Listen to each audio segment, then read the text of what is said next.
What's going on, guys? Alex here with TFL Bike, and that behind me is the all-new Kawasaki Ninja 500, the replacement to the epic, super popular Ninja 400. Today we're going to find out what the bike's all about, get it out for a full review. We're here in Malibu, California. Let's go hit the road.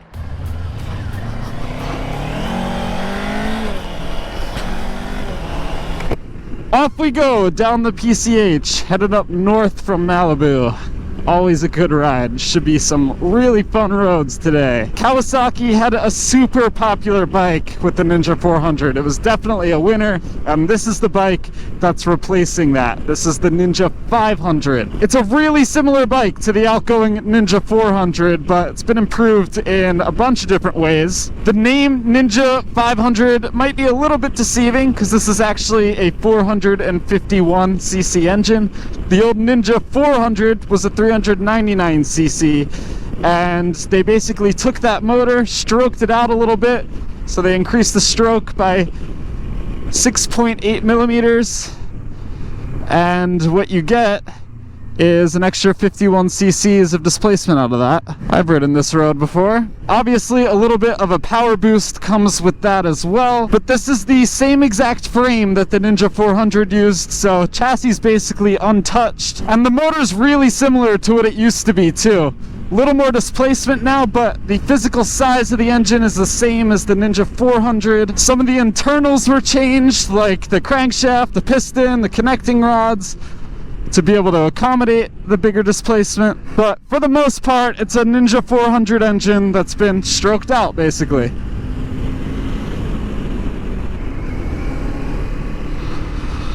Already getting into some fun roads. We haven't even been on the bike more than a couple minutes. So this Ninja 500 is now making 51 horsepower, 31.7 pound-feet of torque, and 51 horsepower out of a little bike like this is pretty impressive. Now, it wasn't too long ago that I rode the Z500, which pretty similar formula to this bike, except in a naked upright sport bike. This engine was also seen in the Eliminator 500, so it's going into quite a few bikes. The motor is definitely the biggest change when you look at this next to the outgoing Ninja 500, but also some revised styling, some new tech features, and we'll talk about all that as we get into this video.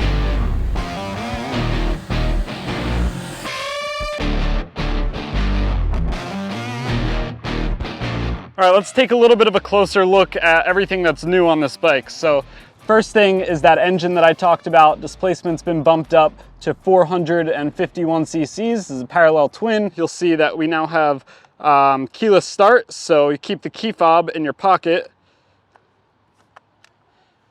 turn the switch, and that right there is a 4.3-inch TFT display that looks really good. Kawasaki's been using this on a bunch of their bikes for a while. Now it's trickling down to some of the lower cost models like the Z500 and this Ninja 500. There are a couple different models and trims of the Ninja 500 you can get. So this is the Ninja 500 SE KRT edition, so the SE being the more premium model, and then the KRT giving you the race-inspired graphics. But that TFT display will only come on the SE models, and the non-SE models will get a much more basic LCD display that still looks really good, and it's way, way better than what used to come on the Ninja 400. Styling was mildly tweaked, so this looks very similar to the older Ninja 400, but especially in the front end, you can see a little more angular now. It's got this kind of spoiler shape coming off the front like the rest of the Ninja bikes. I think it's a pretty good look. A lot of the other bodywork has been mildly revised too, so you can see that in the tail section. You've got a new shape to the seat that Kawasaki says is more comfortable than the older seat. Also new, little minor detail, is this hazard switch up here on the bar. So you press that and four-way hazards come on. And lastly, it now has Bluetooth connectivity through the Rideology app. So you can connect this good-looking display up to your phone, track your rides, track your maintenance, all that good stuff.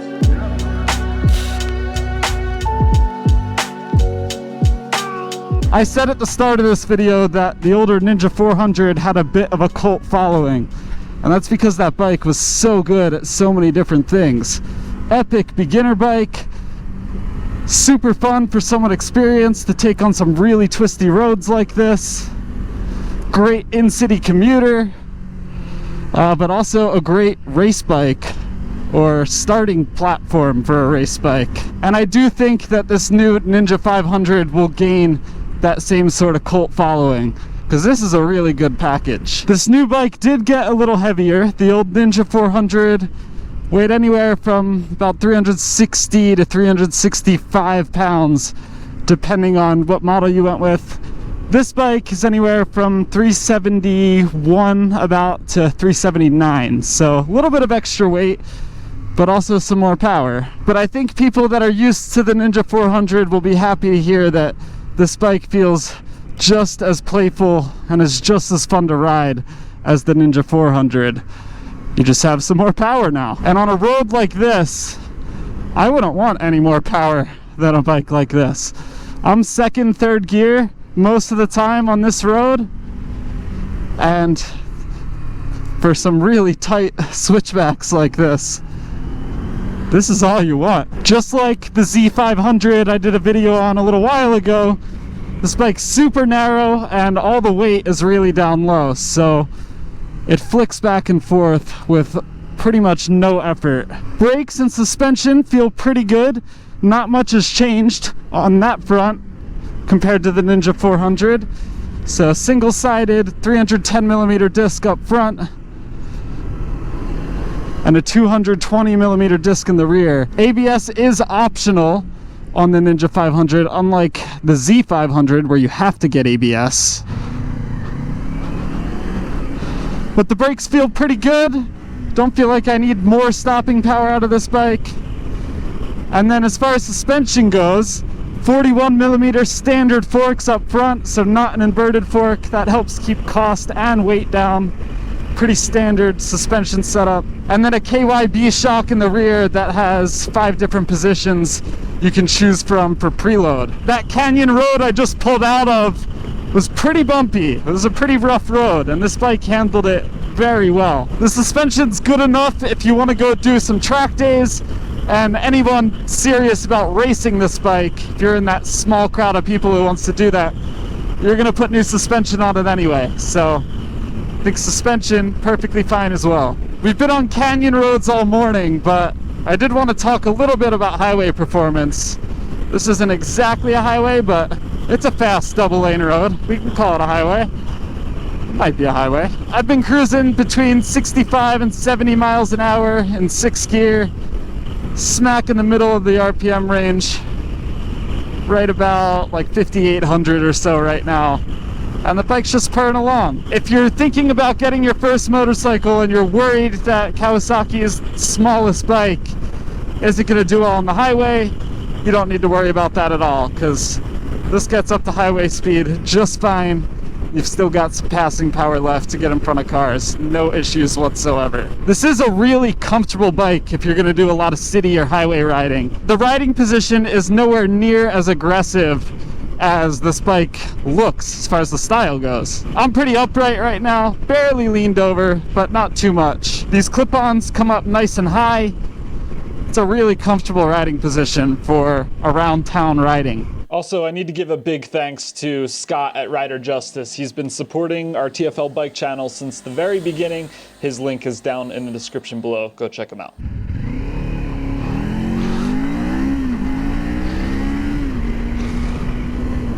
Graves is here with a pretty kitted out Ninja 500. They make a lot of performance parts for these bikes, so let's take a listen to what one of these sounds like when you put a Graves pipe on it.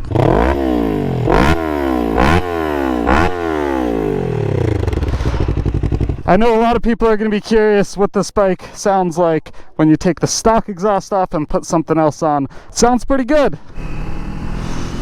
I do love the torque from this motor. This is one of those bikes that a corner like this, you have a couple different gear options. I just rolled through it in 3rd. Definitely could have been in 2nd. But once again, if you forget to shift or don't have time, the bike can still pull you through corners pretty good. It's fun to be a new rider on a bike like that too, because you can do a lot of experimenting. You know, you can take the same corner on your way to work in a couple different gears and play around with speeds and see how everything works together on the bike to get you down the road. And it's a lot easier to play around and do experimenting on a small bike like this than, let's say, you know, ZX6R or Ninja 650, or pick your bigger bike. Oh, this is so fun! These roads are so tight.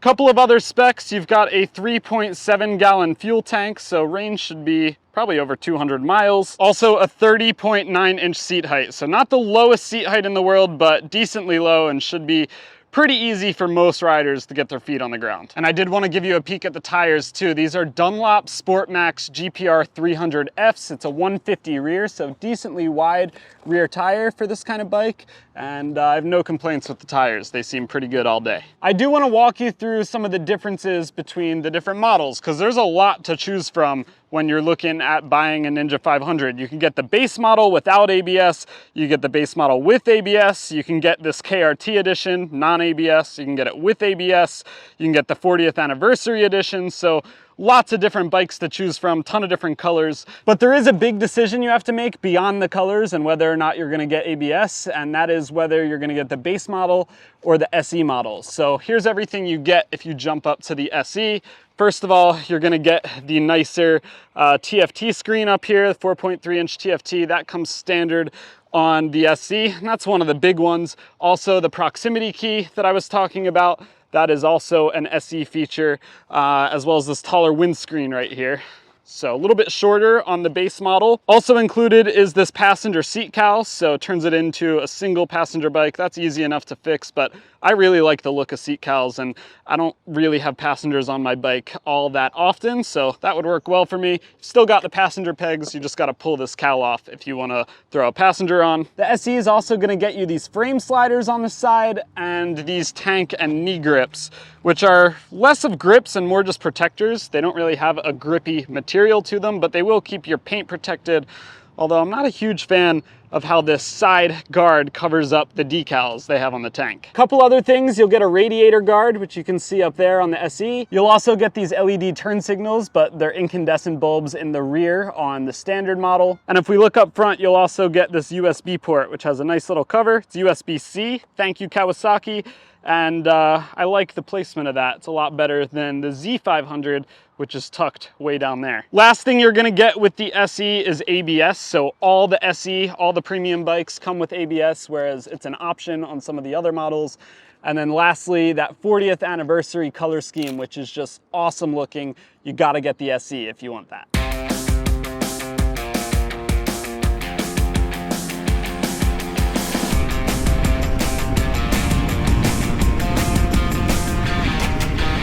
Even though this is a beginner bike, it still moves. It is really fun. The old Ninja 400, super popular bike, and this one I think is going to be exactly the same way. And there's a reason these little Ninjas are so popular. It's because this is just a great package. It looks good, it's got the styling to match the bigger bikes in the Ninja family. It's really fun to ride thanks to it being so lightweight and so nimble. And it's also affordable. The starting price didn't go up at all from the Ninja 400 to this new Ninja 500. I'm really glad not a whole lot has changed. This is still such an epic bike for so many different riders. And if you've ever been on a Ninja 400, you pretty much know what to expect, except with a little more modern tech and some more punch, especially in the lower gears. Not a whole lot to say negative about this Ninja 500 either. A little bit of vibrations coming through the foot pegs, but nothing crazy. I said the same thing about the Z500 I rode a couple weeks ago, and this doesn't feel quite as vibrating as that. You definitely can feel it, but it's nothing crazy. And then depending on your size and how you're built, you might have a little bit of a comfort issue with your right foot. Some of the riders I'm here with are mentioning that their heel is touching the exhaust, which was a known issue on the Ninja 400. My heel's definitely touching the exhaust, but it's resting where I naturally would want to put my foot anyway. So Not a huge comfort issue, but I could see how, because of this design back here with this big guard and where the foot peg is, how some people's feet could get in the way. So that's really it. All in all though, a great bike. And I gotta say, especially for how much this bike costs, I'm loving this keyless ride. And I figured out kind of the easiest way to use it is push it in, this little light will come on, that kind of wakes the system up so it knows the key's there, you turn, and you're good to go. You can keep the key fob in your pocket. A little bit of a bummer that you still need the blade key from the fob to open the tank or to get this rear tail section off with the little keyhole right there. Some other bikes that have a keyless ignition like this also have an electronic popper that's linked to the fob on this kind of stuff, but this is such an affordable bike. I kind of don't expect that.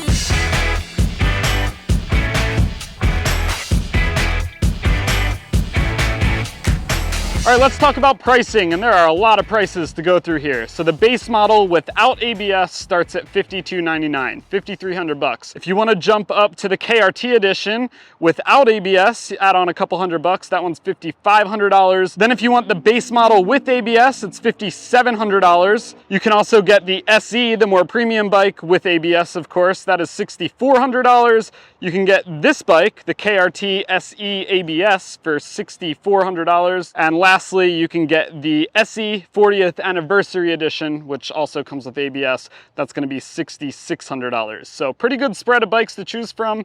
Tons of colors, tons of options, depending on what you're going for. People absolutely loved the Ninja 400 because it was super affordable, nice and lightweight, and fun to ride no matter what skill level you're at.